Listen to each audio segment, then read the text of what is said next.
లక్ష్మణ్ గారు వాయిస్ వినిపిస్తుందా? ప్రతిపక్ష పార్టీలన్నీ కూడా పెద్దగా దిగ్గులు పెట్టాయి, వ్యతిరేకించారు. అసలు ఆ బిల్లును ప్రవేశ ఏంటి అసలు ఏ దారిలో వెళ్తున్నాము, అందులో ఏమైనా లోపాలున్నా లేకపోతే అది కరెక్ట్ కాకపోయినా దాని మీద చర్చ జరపవచ్చు. అప్పుడే బిల్లు పాస్ కాల ఇంట్రడ్యూస్ చేశారు, చర్చ జరుగుతుంది దాని మీద. అది పద్ధతి. కానీ ప్రజాస్వామ్య వ్యవస్థలో ఒకటే ఒక మాట ప్రశ్న అడుగుతాను.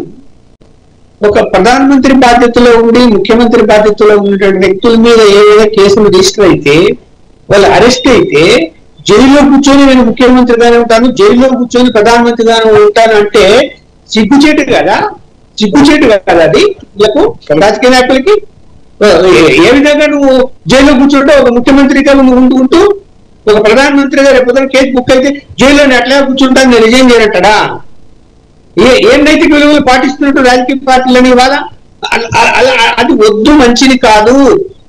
మంత్రులు కానీ ప్రధానమంత్రి కానీ ముఖ్యమంత్రులు కానీ మీ మీద ఆరోపణలు వచ్చినప్పుడు మీరు మీ పదవి పోగొట్టుకోండి, ఆయన ఇంట్లో జైల్లో కూర్చోండి అని చెప్తారు. ఇప్పుడు ఇక్కడ ఏంటి తులసిరెడ్డి గారు చెప్పినట్టు ఏంటి, అది ఎగ్జిక్యూటివ్ పవర్స్ ఉన్నటువంటి పదవులు ఇవి. ఎమ్మెల్యేలకు ఎంపీలకు నో ఎగ్జిక్యూటివ్ పవర్స్. వాళ్ళను ప్రజలు ఎన్నుకున్నారు. సో వాళ్ళ పదవులు పోగొట్టే అధికారం రాజ్యాంగం రకరకాలుగా పేర్కొంది, ఏ కారణాల వల్ల తొలగించవచ్చని.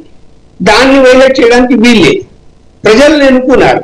ముఖ్యమంత్రిని ప్రజలు ఎన్నుకోలే, ముఖ్యమంత్రిని శాసనసభ్యులు ఎన్నుకున్నారు, పార్లమెంట్ మెంబర్లు ప్రధానమంత్రిని ఎన్నుకున్నారు. ఇది దాని మీద చర్యలు తీసుకోవడంలో తప్పేమీ లేదు. ఖచ్చితంగా ఇలా కేజ్రీవాల్ చేసి ఎంత తప్పండి, చిన్న విషయం అది. అంటే రాజ్యాంగంలో లేదు కాబట్టి అలాంటి, అంటే అప్పుడు రాజ్యాంగం రాసినప్పుడు ఇలాంటి సమస్యలు వస్తాయని వాళ్ళు ఊహించుంటారు. అసలు కళల్లో కూడా ఊహించాడు వాళ్ళు ఇలాంటి వెద పనులు చేస్తారు ఇళ్ళని. అలాంటి వెద పనులు చేసి జైలు పాలైపోయి జైలు కూర్చుంటానంటే సిగ్గుచెట్టు కాదది. ప్రజల్ని ఓట్లు వేసిన వాళ్ళని ప్రజల్ని అగౌరవపరిచినట్టు కాదా? ఏమైపోతుంది, రాజీనామా కూర్చో, మళ్ళీ బయటకు వచ్చి కూర్చోడానికి అటెండ్ చేశాడు కదా, బయటకు వచ్చాడు, మళ్ళీ తీసుకున్నాడు. నీకు అంత అబద్ధ ప్రభావం ఎందుకు నీకు? ఇది ఖచ్చితంగా ఈ బిల్లు సెలెక్ట్ కమిటీకి వెళ్ళింది. అక్కడ ప్రతిపక్ష పార్టీలు కూడా అందులో ఉంటారు. అన్ని పార్టీలు ఖచ్చితంగా దాన్ని పరిశీలించి ఈ యొక్క నీతి నిజాయితీలు తులసిరెడ్డి గారు ఇద్దరు నాయకులు ఎగ్జాంపుల్ చెప్పారు. చిన్న విషయాలకు రాజీనామా చేశారు వాళ్ళు. అలాంటి పరిస్థితి వాళ్ళు ఉంటే ఓరి నాయనో, సంవత్సరం పైన జైల్లో ఉండేటువంటి జగన్మోహన్ రెడ్డి గారు ముఖ్యమంత్రి అవుతారా? 10 నెలలు జైలు ఉంటాయన ముఖ్యమంత్రి అయ్యాడా లేదా? ఓట్లు వేసాడా లేదా? ఎన్ని కేసులు నడుస్తున్నాయి కోర్టులో? 12 సంవత్సరాలు 13 సంవత్సరాల కేసులు నడుస్తుంటే అలాంటి నాయకులు ఎన్నుకోవడానికి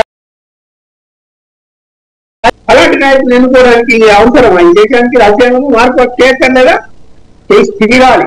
అది ఎవరన్నా కానీ, ఇక్కడ బీజేపీ అలాంటి వారు ఉన్నా కూడా ఖచ్చితంగా తప్పే. ఇది ఏమైపోతున్నదంటే రాజ్యాంగంలో రుసుము చూసుకుని అరే వ్యాపారాలు చేసుకుంటారు. చూడండి, ప్రతిపక్షాలు బీజేపీయేతర ప్రభుత్వాలు అధికారంలో ఉన్నటువంటి చోట ఈడీ వస్తుంది, సిబిఐ వస్తుంది. కాబట్టి ఇలాగే కుట్రపూరితంగా ఇరికించి పదవి నుంచి తొలగించేటువంటి అవకాశం లేదా అంటున్నారు. ఏంటండి, ఏం ఆధారం లేకుండానే ఈడీ కేసు బుక్ అయితే కోర్టు ఊరుకుంటారే, వెంటనే బయటికి పొమ్మంటది. తమాషానా ఏమన్నా? ఈడీలు తమాషా చేస్తారా, సిబిఐలు తమాషా చేస్తారా? అలాగే అలా పెట్టిన కేసుల్లో బయటకు వచ్చేయలేదా? డిమాండ్ కూడా పంపలేదు, చాలా కేసుల్లో వెళ్ళిపోమన్నారు. మరి మీకు కోర్టులో వాడు ఏం ఆధారాలు లేకుండా ఈయన మీద అనుమానం ఉంది అని అరెస్ట్ చేస్తే కోర్టు ఒప్పుకుంటారా? ఎట్లా ఒప్పుకుంటే మర్డర్ కేసు ఏమన్నా అనుమానం ఉంటే ఒప్పుకోవడానికి.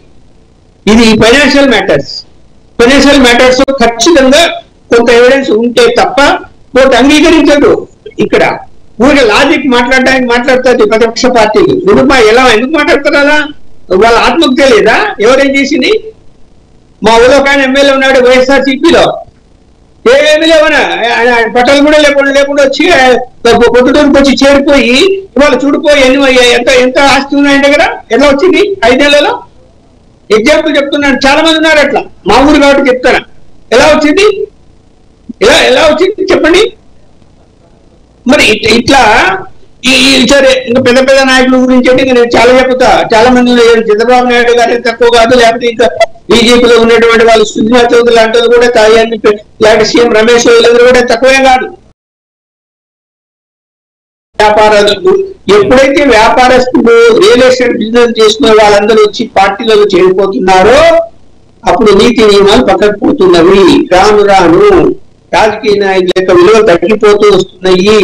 అవసరానికి డబ్బులు సంపాదించడం వేరు, అవసరాలకు మించి సంపాదించడం వేరు. ఏమి మడి కట్టుకొని పోతారండి? ఈ జీవితం ఎప్పుడు ఉంటాడో తెలియదు. చూసినట్టు గారు ఈ నిమిషం ఉండొచ్చు, 2 నిమిషాలు పోవచ్చు, నేను ఈ నిమిషం ఉండొచ్చు, 2 నిమిషాలు పోవచ్చు. ఎవరు చెప్తారో మాట్లాడతాం, అడగడం మనం పోవచ్చు.